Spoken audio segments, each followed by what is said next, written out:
Hi guys, again welcome back. मैं मन्नू कुमार और आप इस समय हैं ग्लोबल साइंस एकेडमी के इस यूट्यूब चैनल पर। और थंबनेल देख करके समझ ही गए हैं, काफ़ी बेहतरीन प्रश्न सेट लेकर के मैं आया हूं आपके एसएसटी के लिए, जो कि आपका एग्जामिनेशन कल होने वाला है। आपको इसमें टोटल बातें समझाई जा रही हैं कि secondary school examination 2021 annual social science model set. देखिए 2 घंटे 45 मिनट समय है और 80 नंबर का आपका पेपर है। इसमें यथासंभव अपने शब्दों में लिखना है। अंक आपके निर्धारित करेंगे कैसे आपको 1 से लेकर के 40 तक के, मतलब 80 में से 40 प्रश्नों को चुन करके OMR शीट पर लिखना है। कितने कितने नंबर के होंगे, ये सारा स्ट्रक्चर आपको समझा दिया है। आप चाहें तो यहाँ पढ़ सकते हैं कितने 4 नंबर वाले होंगे, कितने 2 नंबर वाले होंगे। फिलहाल मैं कम समय में वीडियो को मुझको कंप्लीट करना है, इसलिए मैं इसको रोकता हूँ। और देखिए यहाँ से स्टार्ट होता है आपका ऑब्जेक्टिव प्रश्न। 40 ऑब्जेक्टिव है और 80 ऑब्जेक्टिव्स है और आपको 40 ऑब्जेक्टिव का आंसर देना है। तो चलिए आज का वीडियो यहाँ से स्टार्ट करते हैं और लगातार आप अंत तक बन रहे हैं, तभी जाकर के आप वीडियो को कंसेप्ट को समझ पाएंगे। तो चलिए लेट्स स्टार्ट द वीडियो और रीड क्वेश्चन नंबर 1।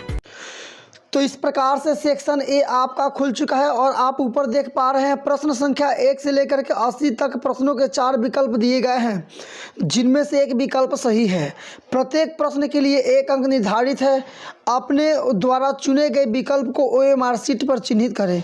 किन्हीं 40 प्रश्नों का ही उत्तर आपको देना है और 40 गुणे 1 इज इक्वल टू मतलब 40। आपके 40 प्रश्न आपको करने हैं, 1-1 अंक के रहेंगे और कुल 40 प्रश्नों को आप करेंगे, इसलिए ऑब्जेक्टिव आपके 40 मार्क्स के होंगे। तो इस प्रकार से आपका ये स्ट्रक्चर रहेगा। इंग्लिश में भी आपको दिया हुआ है, आप उसको समझ सकते हैं। फिलहाल सेंस तो सेम है। क्वेश्चन नंबर 1 अब आप मिला पाएंगे। देखिए क्वेश्चन नंबर 1 आपके सामने खुल चुका है। काफ़ी बेहतरीन प्रश्न और देखते ही देखते आप इसका आंसर जरूर दे लेंगे। हिंद चीन में आप देख लीजिए, हिंद चीन में कौन सा राष्ट्र शामिल नहीं है?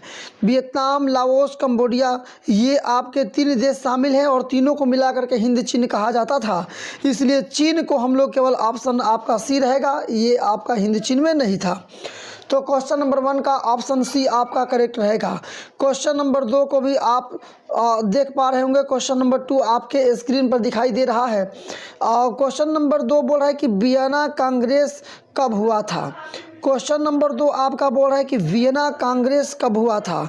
आपके यहाँ पे ऑप्शन भी अवेलेबल है, आप चूज कर सकते हैं। 1815, 1818, 1820 और 1848।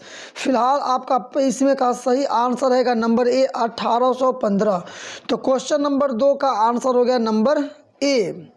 क्वेश्चन नंबर 3 पर चलेंगे हम लोग। भारत में गदर पार्टी की स्थापना किसने की? लाला हरदयाल। बहुत फेमस क्वेश्चन है, ऑप्शन में नहीं पूछूंगा, पढ़ूंगा। नंबर सी आप सही मारेंगे, लाला हरदयाल ने भारत में गदर पार्टी की स्थापना की। क्वेश्चन नंबर 4 अब आपके सामने खुल चुका है, मिला सकते हैं आप कि द्वितीय महायुद्ध के बाद यूरोप में किस संस्था का उदय आर्थिक दुष्प्रभावों को समाप्त करने के लिए हुआ? ऑप्शन आपका यहाँ दिखाई दे रहा है कि सार्क, बी में है नोटो, सी में है ओपेक और डी में है यूरोपीय संघ। तो सही इसका आंसर रहेगा नंबर डी, यूरोपीय संघ। द्वितीय महायुद्ध के बाद, विश्व युद्ध के बाद वहाँ शांति की व्यवस्था को स्थापित रखने के लिए यूरोप में यूरोपीय संघ की स्थापना की गई। नंबर डी आपका करेक्ट आंसर रहेगा। क्वेश्चन नंबर 5 अब आप देख पा रहे हैं। सिंहासन नरोत्तम सिंहानु किस देश के शासक थे? बहुत फेमस क्वेश्चन है, आंसर आप जानते होंगे। इसका सही आंसर होगा नंबर डी, कंबोडिया। जो नरोत्तम सिंहानु है वो कंबोडिया के शासक थे। क्वेश्चन नंबर 6 देखिए, जो इजी क्वेश्चन है जिसको आप देखते ही आंसर उसका समझ में आता है, तो ऐसे प्रश्नों को ऑप्शन के साथ बोलने की कोई आवश्यकता नहीं है। और आपको यदि इच्छा करती है तो आप वीडियो को पॉज करके आप ऑप्शन को पढ़ सकते हैं। फिलहाल मेरे को कम समय में आपको बेहतरीन क्वेश्चंस देने हैं, बिकॉज कल ही आपका एसएसटी का एग्जामिनेशन है। ये क्वेश्चन नंबर 6, वाष्प चलित इंजन का आविष्कार किसने किया था? आप यहाँ ऑप्शन भी पढ़ सकते हैं। अब्राहम डर्बी, बी है आपका जेम्स वाट, सी है जॉर्ज स्टीफेंसन और डी है आपका रॉबर्ट फुल्टन। तो नंबर 6 का आपका सही आंसर रहेगा number C, George Stephenson. Question number आपका 7, ये तो बहुत फेमस क्वेश्चन है हमारे भारतीयों के लिए। Tata iron and steel company की स्थापना कब हुई? इसमें ज़्यादा आपको सोचने की आवश्यकता ही नहीं है। 1907 आपको याद होगा। टाटा आयरन स्टील कंपनी की स्थापना 1907 ईस्वी में हुई। अब इसके बाद से नंबर 8 पर चलिए आप। गोलघर कहाँ स्थित है? आपके ऑप्शंस भी यहाँ अवेलेबल है, कोलकाता, पटना, दिल्ली और गया। आपका सही आंसर है नंबर बी, पटना। क्योंकि पटना में ही गोल घर स्थित है, आप जानते भी होंगे। क्वेश्चन नंबर 9 फिर एक बहुत बेहतरीन क्वेश्चन आपके सामने आया। किस अमेरिकी राष्ट्रपति ने न्यू डील लागू की? आपको बताना है कि किस अमेरिकी राष्ट्रपति ने न्यू डील की शासन लागू की। ए में है आपका वुडरो विल्सन, बी में है आपका FD रूजवेल्ट, सी में है आपका अब्राहम लिंकन और डी है आपका जॉन F कैनेडी। सही आपका आंसर होगा नंबर बी, FD रूजवेल्ट। तो बी सही आंसर रहेगा। क्वेश्चन नंबर 10 आप पढ़ेंगे अब। नेपोलियन संहिता किस वर्ष लागू की गई थी? आपके यहाँ ऑप्शंस भी अवेलेबल हैं, आप आंसर पढ़ेंगे ध्यान से और आंसर आप मिलाएंगे कौन सा होगा। तो इसका नंबर डी रहेगा 1804 में। क्वेश्चन नंबर आपका 11। अब मैं सोचूंगा, मैं चाहूँगा कि डायरेक्टली मैं ऑप्शन बोलूँ और वो भी सही आंसर आप ऑप्शन आप मिला लेंगे इसमें से। फ्रैंकफर्ट की संधि कब हुई? फ्रैंकफर्ट की संधि कब हुई? आपके यहाँ ऑप्शन से अवेलेबल हैं, आप चाहे तो इसको देख सकते हैं। फिलहाल सही आंसर है 1870 ईस्वी में। जो फ्रैंकफर्ट की संधि हुई वो 1870 ईस्वी में हुई। क्वेश्चन नंबर आपका 12। ये तो क्वेश्चन आप जरूर मान लेंगे, मैं चारों ऑप्शन बिल्कुल नहीं पढ़ूंगा। कार्ल मार्क्स का जन्म कहाँ हुआ था? सही आंसर रहेगा नंबर इसका ए, मतलब जर्मनी में। तो ए इसका रहेगा सही आंसर। फाइनली ये स्टार्ट हो रहा है आपका क्वेश्चन नंबर 13। 1991 में निम्न से कौन सा अस्तित्व में आया?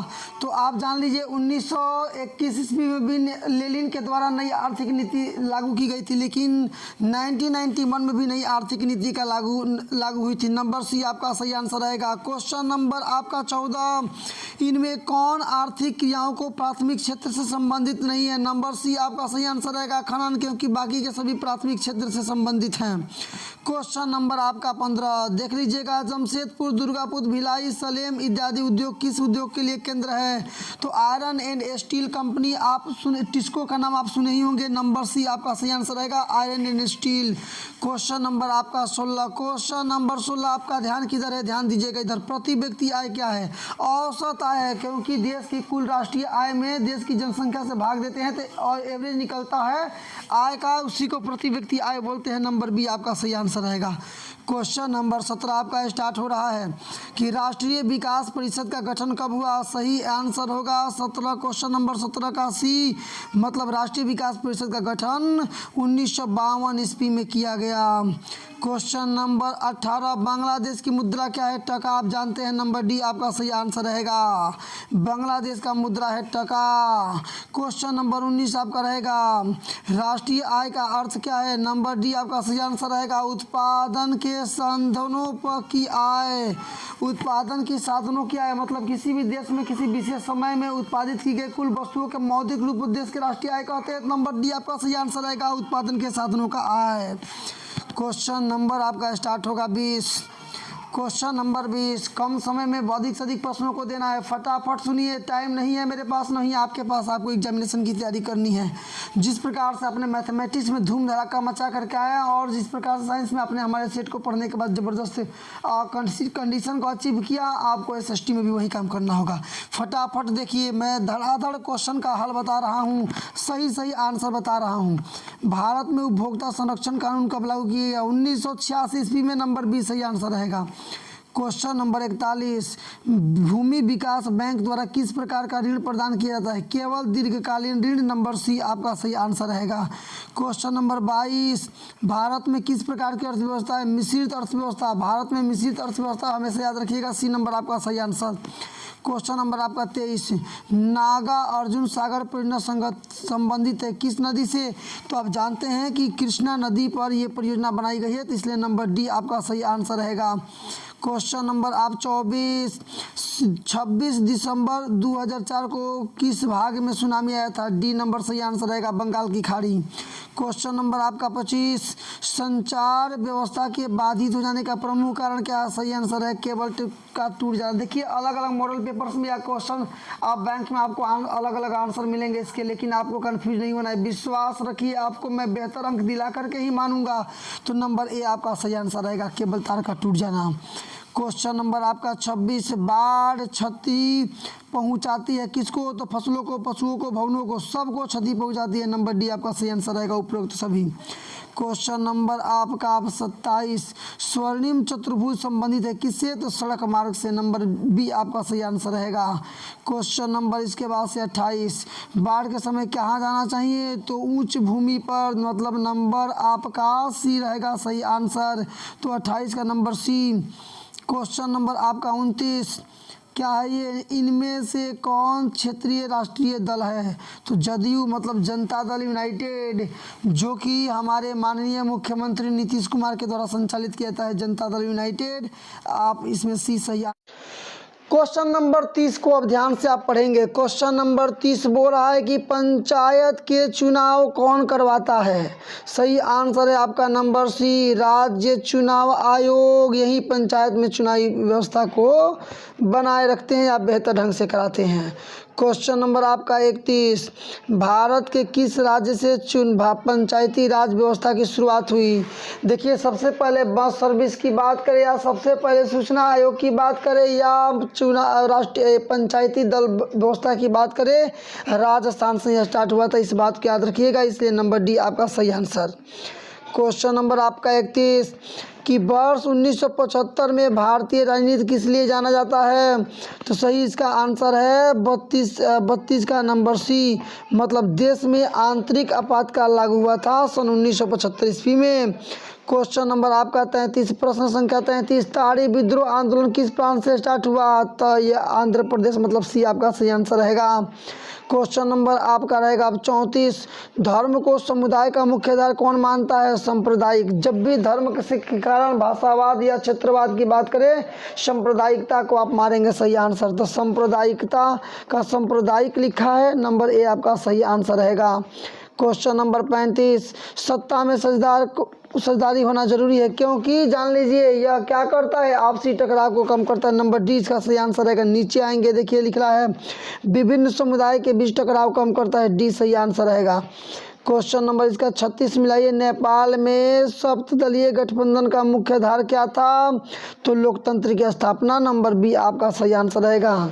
क्योंकि जो कुछ भी इसके लिए नेपाल में किया गया उस सबका कारण था कि नेपाल में लोकतांत्रिक शासन व्यवस्था को लागू करना था। 36 का नंबर आपका बी सही आंसर रहेगा। क्वेश्चन नंबर आपका 37 मिला लीजिएगा, भारत के इन राज्यों में कोयले का सबसे अधिक उत्पादन होता है, नंबर बी झारखंड में सबसे बेहतरीन कोयले का प्रकार एंथ्रासाइट पाया जाता है और सबसे ज़्यादा मात्रा में पाया जाता है, नंबर बी आपका सही आंसर रहेगा।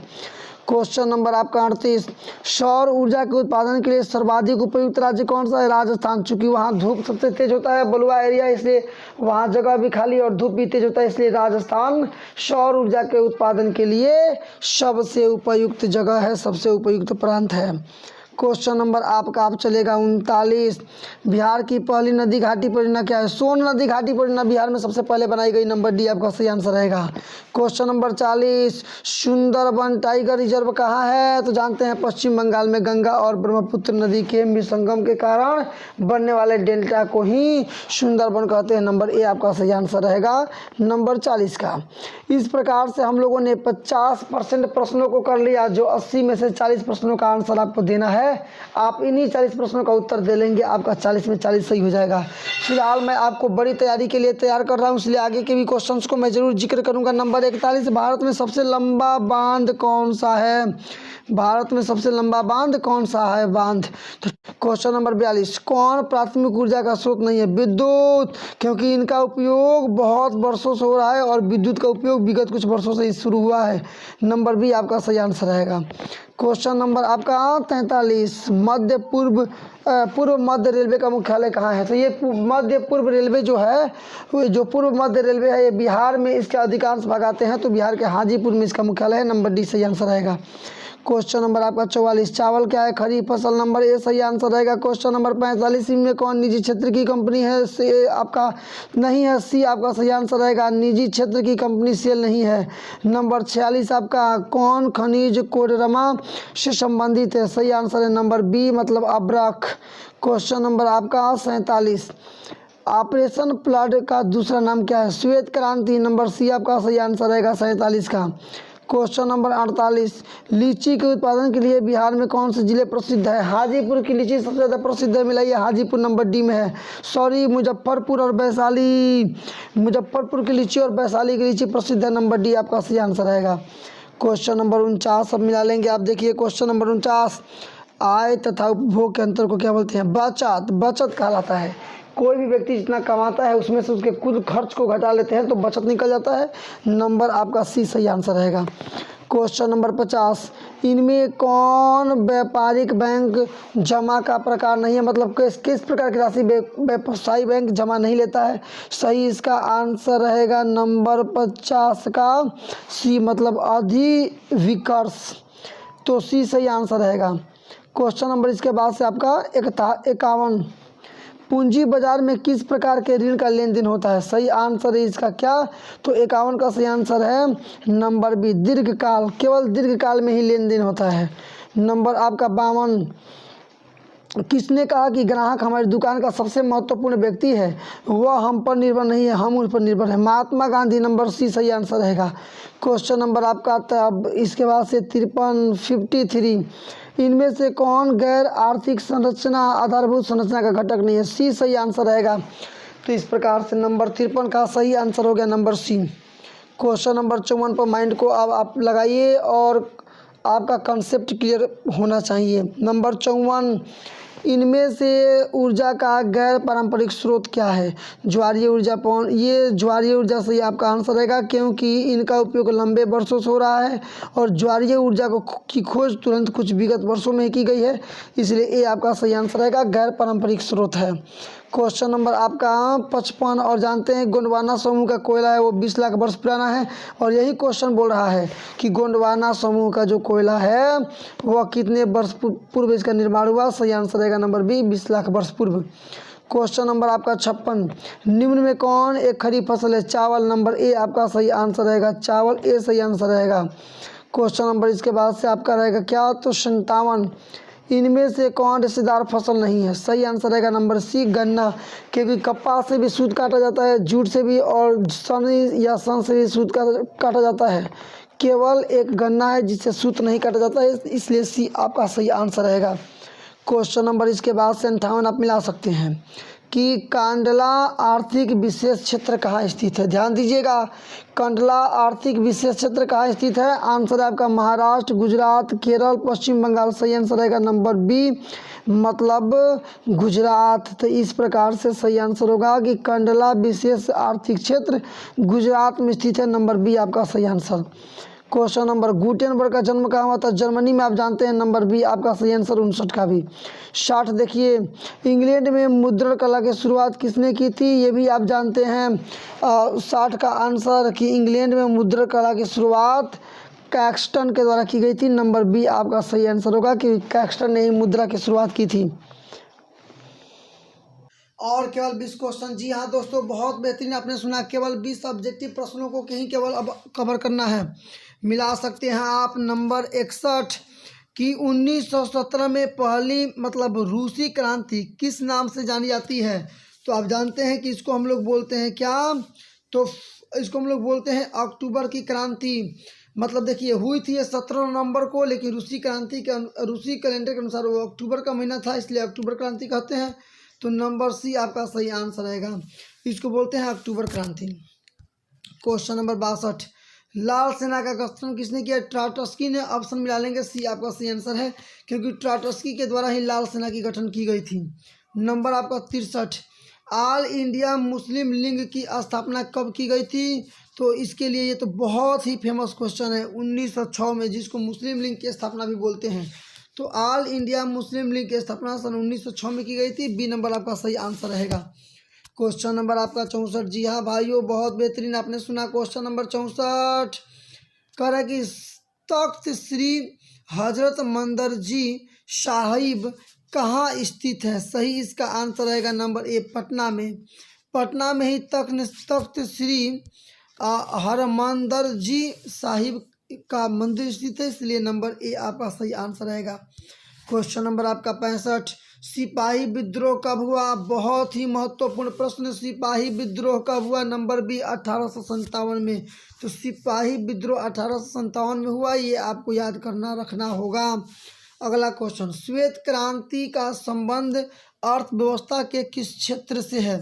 श्वेत क्रांति में जो बदलाव आया, जो क्रांति किया गया, वो किस क्षेत्र से संबंधित है? नंबर ए सही आंसर रहेगा, मतलब इसको बोलेंगे प्राथमिक क्षेत्र से। नंबर ए आपका सही आंसर रहेगा।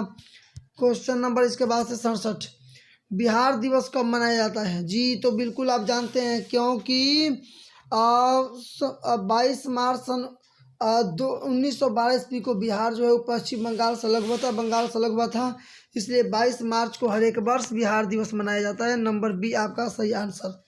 क्वेश्चन नंबर 68, सबसे बड़े पशु मेला का आयोजन कहाँ होता है? आप जानते हैं कि सबसे बड़ा पशु का मेला का आयोजन होता है सोनपुर में, जो कि एशिया का सबसे बड़ा पशुओं का मेला है। नंबर ए आपका सही आंसर रहेगा। इसके बाद से क्वेश्चन नंबर आपका 69, सासाराम में किस ऐतिहासिक शासन का मकबरा है?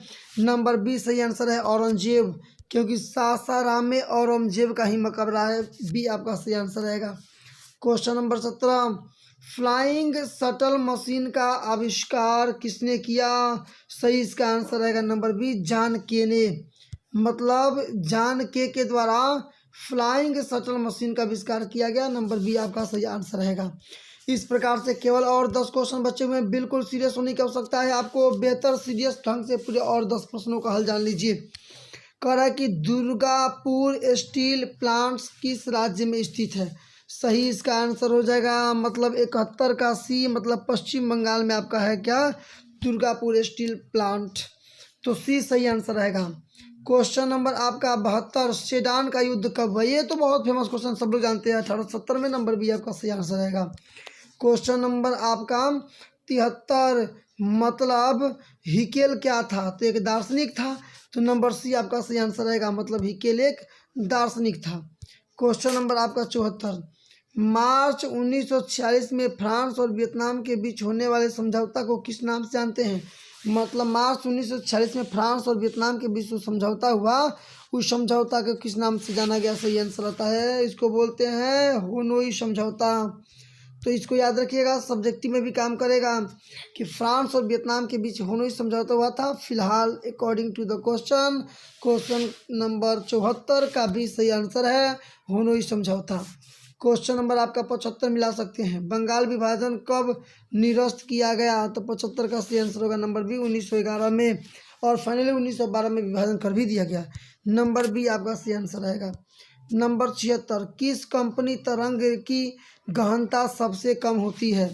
किसकी गहनता सबसे कम है? तो सही आंसर है इसका नंबर सी, एल तरंग की, मतलब एल जो तरंग है इसकी गहनता सबसे कम होती है। सी आपका सही आंसर रहेगा। और फाइनली क्वेश्चन नंबर आपका 77, कुल जल का कितना प्रतिशत भाग महासागरों में निहित है? कुल जल का कितना प्रतिशत भाग महासागरों में निहित है? 77 का सही आंसर होगा नंबर डी, 97% केवल महासागरों में निहित है। 77 का डी सही आंसर होगा, मतलब केवल 97% ही सही है। नंबर आपका 78 आप मिला सकते हैं, बोल रहा है कि बिहार के किस नदी पर नदी घाटी परियोजना नहीं है? तो सोन नदी पर है, गंडक नदी पर है, कोसी नदी पर भी है, लेकिन आप जानते हैं कि पुनपुन नदी पर कोई नदी घाटी परियोजना नहीं है, इसलिए नंबर डी आपका सही आंसर रहेगा। और केवल 2 क्वेश्चन, गेहूं फसल क्या है? रबी फसल है, मतलब बी आपका सही आंसर।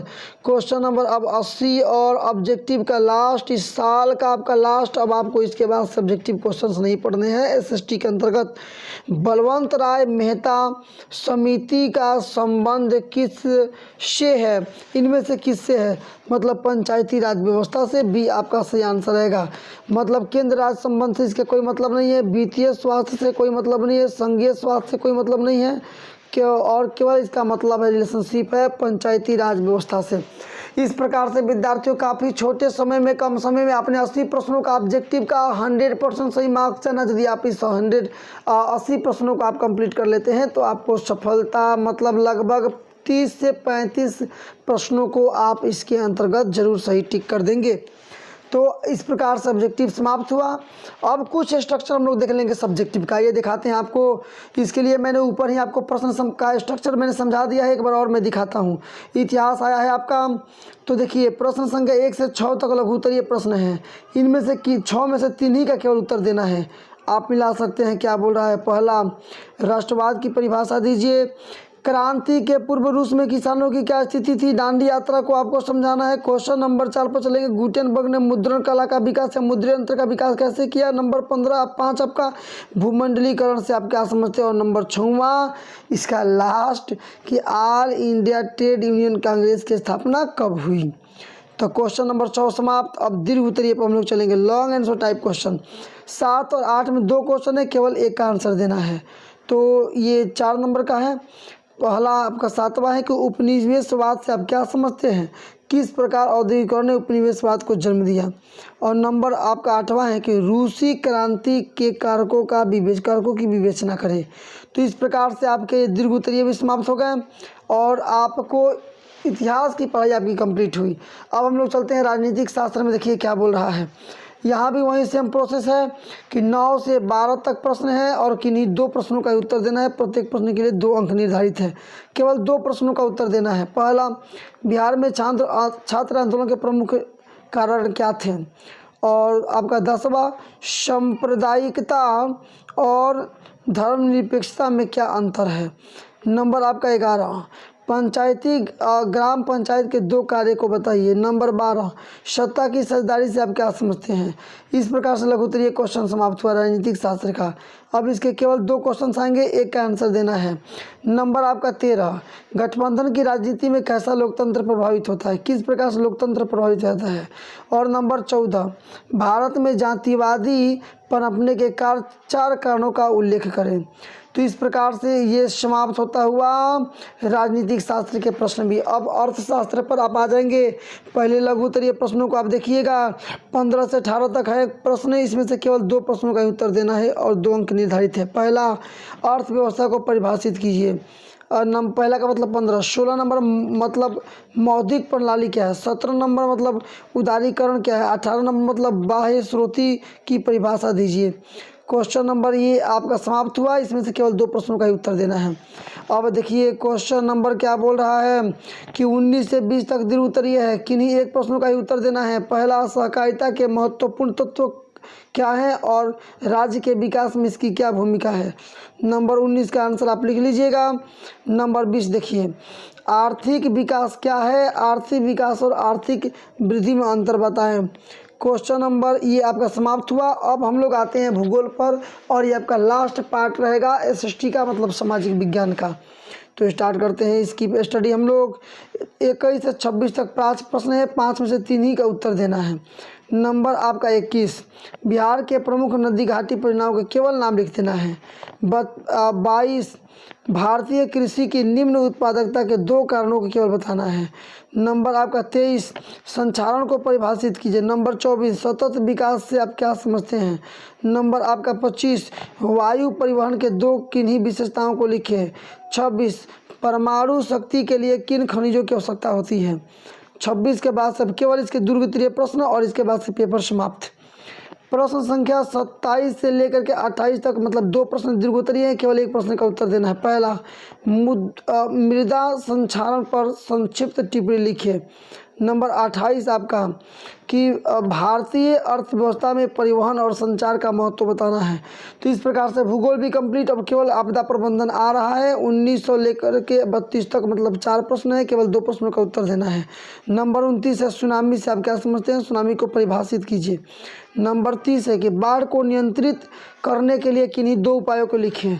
31 है कि प्राकृतिक आपदा में संचार माध्यमों की उपयोगिता की विवेचना कीजिए। बहुत ज़्यादा उपयोगी होते हैं क्योंकि सूचना इसी से पर भेजा जाता है।